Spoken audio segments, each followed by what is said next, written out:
What's going on, guys? Welcome back to the channel. Hope everyone's doing well. We've been a little MIA after we revealed the Jeep because we were in Scottsdale for the Barrett-Jackson auction, and we're finally back. And we leave tomorrow at 1 a.m.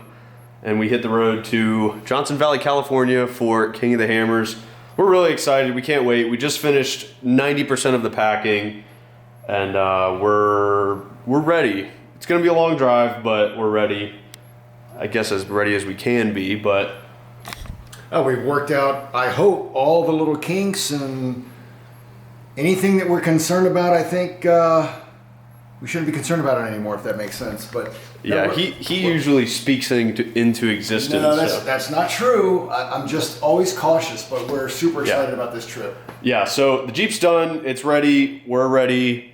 I'll give you guys a little tour because we've been updating a few things.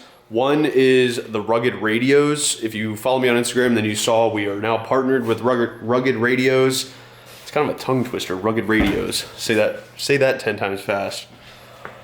So you guys can watch the install right now. Okay, and before we start installing the unit, I want to show you guys the headsets we decided to go with. These are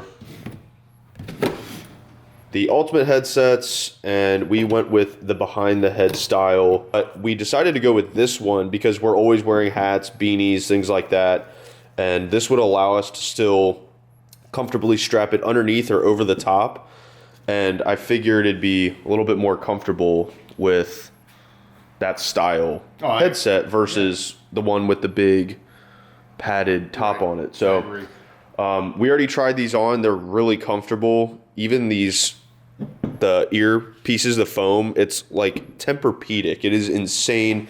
And then they have these ear covers that for storage or just to run them. Keeps dust out of the headset too. Yeah, so I'm extremely excited to run these and start using them, especially because it gets really loud in this Jeep. These headsets are going to come in handy, especially when we're driving out to King of the Hammers. But enough talking, let's just start getting this unit installed and hooking things up. Here we go.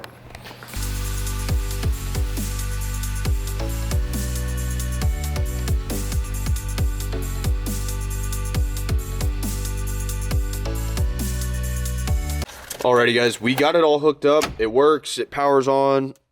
Just that little blue light is what comes up, and we've already been testing it with the headsets, and it is absolutely clear as day. We've been using the Vox, which is just, you talk into it, and it picks up the sound of your voice and relays it to the other headset.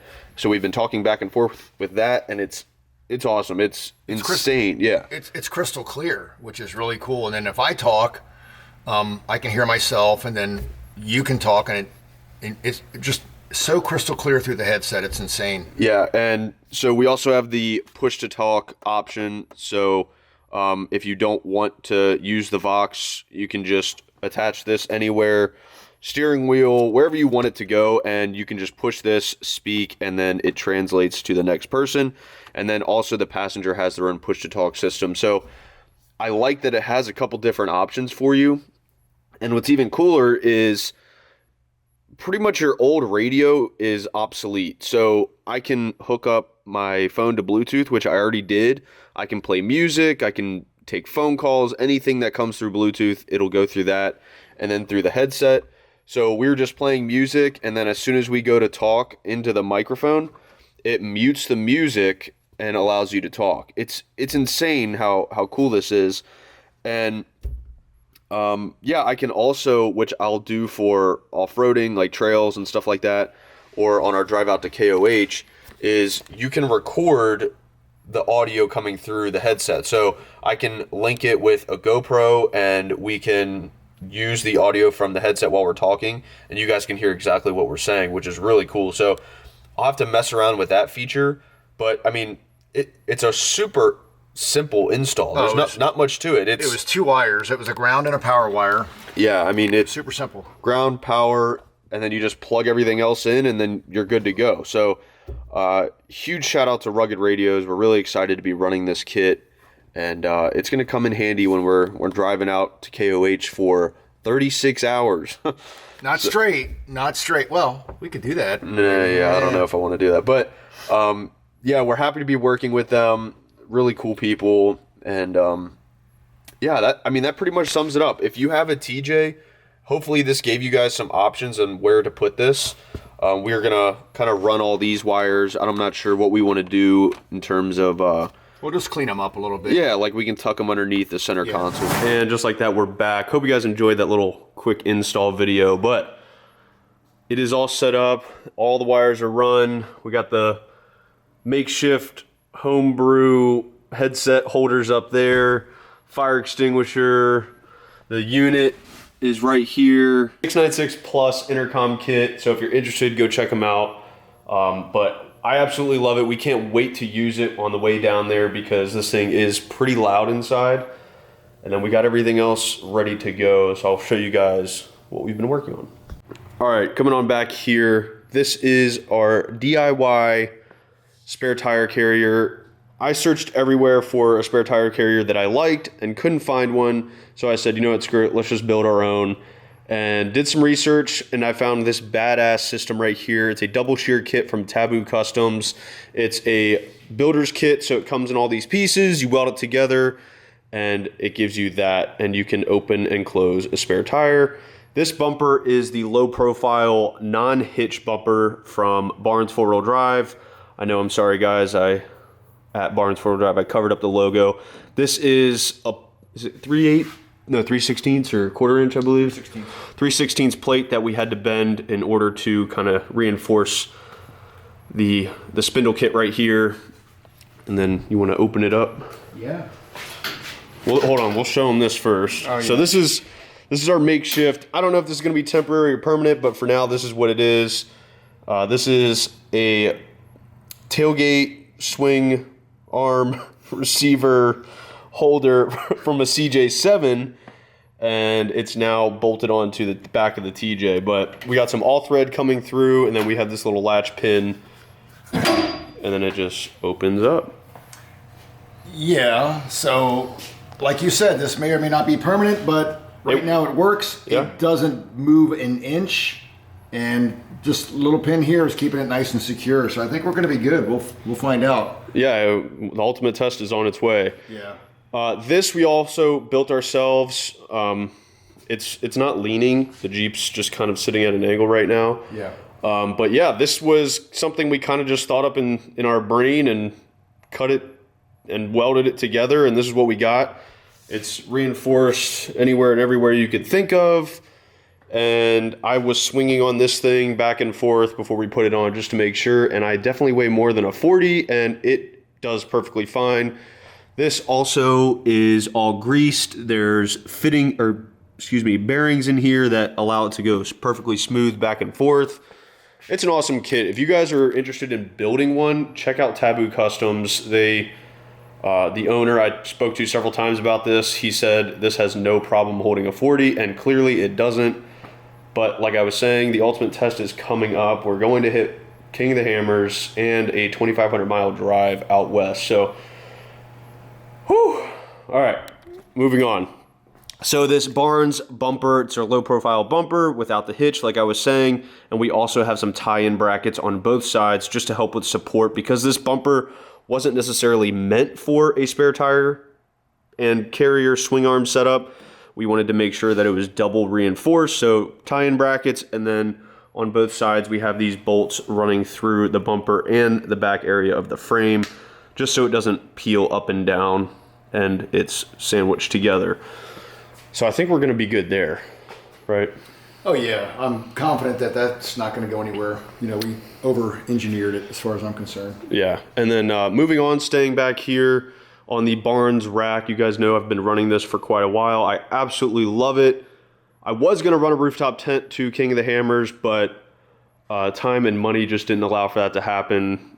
We've been building this and traveling, and it just wouldn't make sense. So, update on this. I bought these on Amazon a long time ago. They're these aluminum housing LED taillights. These are clear and these are red. And I wanted something to kind of spruce this area up back here, because these max built trail tails are kind of hidden now with the spare tire being back here. The 40 is massive. If you want to close it, we'll show you guys.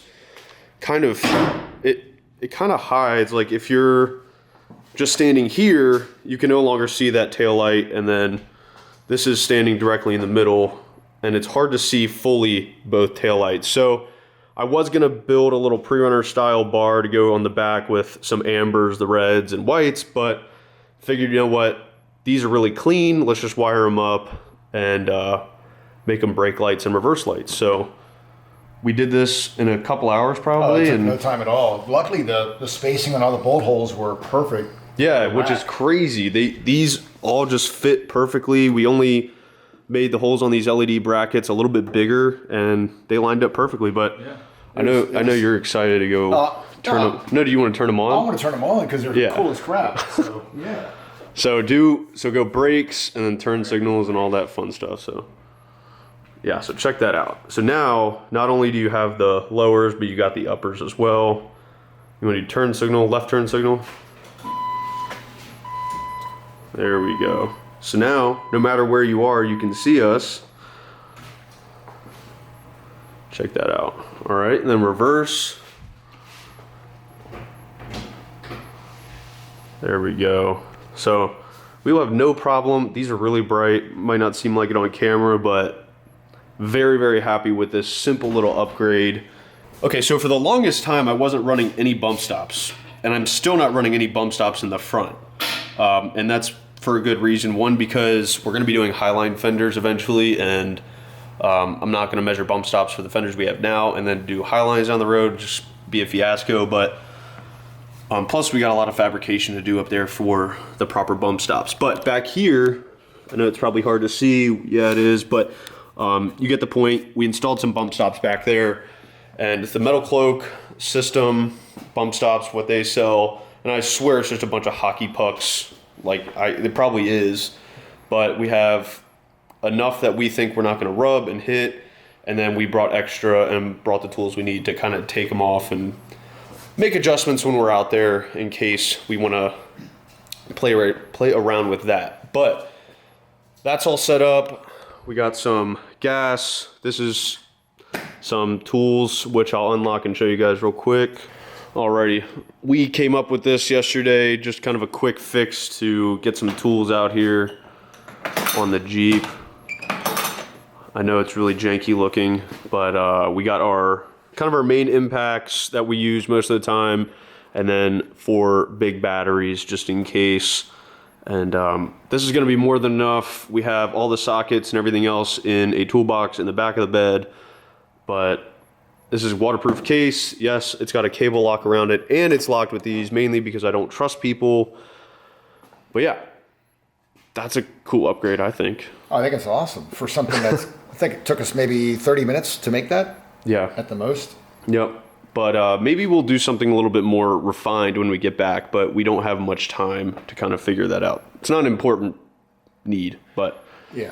Okay, moving on into the interior. Yes, if you notice, we have some back cushions, mainly because this is going to be a 36-hour drive, and I think it might get uncomfortable at some point. And these TJ seats, in my opinion, are very comfortable, but we have these just in case. You know what? It's better to have them and then worry about stopping at like a rest stop or a truck store or whatever, trying to figure something else out. But up here, I have a couple phone mounts. This is probably for a GoPro. This is going to be my phone, and then that's going to be my dad's phone, or whenever we are driving and passenger. GMRS, got my aux locker levers right here, my jackery, and then the rugged radio stuff right there. But pretty simple on the interior. I don't want a ton of stuff, mainly because we're going to be spending a lot of time in here, and I don't want it to be super cluttered. And if you notice, I took my center console out mainly because I want more room, and the center console in the TJ really isn't good for anything. But that's how we're going to run it on the drive out there. Sorry if this seems a little rushed. We're quite literally leaving in hours. So I want to get this posted for you guys, give you guys an update, and then show you guys kind of what we've been working on, and then eventually I want to show you guys the route we're taking. So if you guys see us on the road, you can say what's up. But one more thing that we did to the Jeep, my dad wants to talk about. So yeah, so what we did as well, besides upgrading to a new radiator, went to a thicker, kind of a larger core radiator that'll hopefully keep everything nice and cool while we're driving out there. All aluminum. All aluminum, which is nice. We had to do a few modifications to get this fit, but other than that, it did fit really well. And then in front of that, we actually upgraded his trans cooler to a slightly larger one, and then we added this one right here. Yeah, over on the left, and over on the right here, a little small, but it's going to be more than adequate, is a steering fluid cooler for the PSC Hydro Assist system. Didn't want to take a chance, get out there and have any issues with it overheating, get the fluid too hot. So that's all been plumbed in. It's all tight, no leaks. And then we went ahead, did a complete fluid change on everything from trans, axles, oil, you name it. Everything's coolant, everything. Coolant, the whole 9 yards. Everything's been flushed out and all replaced with fresh fluids. So we should be good to go. I don't think we're gonna have any issues. That's my goal, is get out there, make it in one piece and have fun. Yep, yeah, and I've been driving it around for the past few days, kind of on and off, trying to figure out if there is anything we need to be worried about, but it drives really smooth, and I don't think there's anything wrong with it. I mean, I think it's good. I think we're good to go. We have everything we need just in case. Oh, jumper box. Oh yeah, let's bring that too. So that's something I just remembered. Yeah. But yeah, I forgot what I was gonna say. Hopefully we see you guys at King of the Hammers. If you recognize the Jeep or recognize us, please come up to us and say what's up. I'm gonna have built different garage flags. I mean, if you want to buy one for like $10, whatever, $5, whatever you want to buy it for, and then I'll have some stickers. So if you guys want some stickers, I'll give those out. But would love to meet a few people that are subscribed to the channel. So if you're going to be out there, just DM me, comment on here, and we'll figure something else out. But I want to show you guys the route we're taking. So if you're in the area, or we're going to be near you, then passing through. Yeah, if we need any help, we'll be reaching out. So show you guys that real quick. Here is the route we're going to be taking. 1 day, 13 hours, all the way from Maryland to California, if this will focus. Alrighty, and we have a nice storm warning. So there's 3 different routes we could take, 1, 2, 3, and we are gonna take this third one right here, mainly because it's, I think, the quickest route in terms of the straightest point, but we're basically gonna hop down 81 through Virginia, through Tennessee, I believe it is, and then we hop on 40 through Oklahoma, Oklahoma, Arkansas, Texas, New Mexico, Arizona, and then California. So that's going to be the route.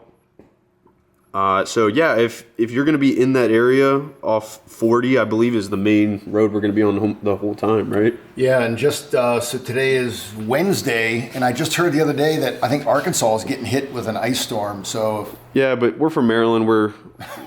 Those Southerners don't know how to deal with snow. Ooh, yeah, no. All right. Hey, it's true. Yeah, all right. Texas. I'll go with that. The whole state of Texas almost shut down for like an inch of ice. Yeah.